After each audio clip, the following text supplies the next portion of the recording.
Hey beauties, welcome back to Creative Contour by Carla. Today I am answering the age-old question, does sunscreen work under your makeup? Let's get into it.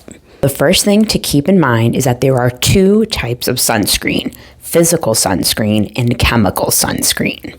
Chemical sunscreen has active ingredients that absorbs UV rays before your skin does.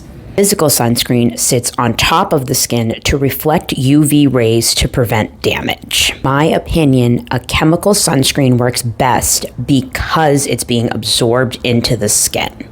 However, one thing to keep in mind is that we need to be aware of what type of chemical sunscreen we use because we need to make sure that we are reapplying our sunscreen throughout the day.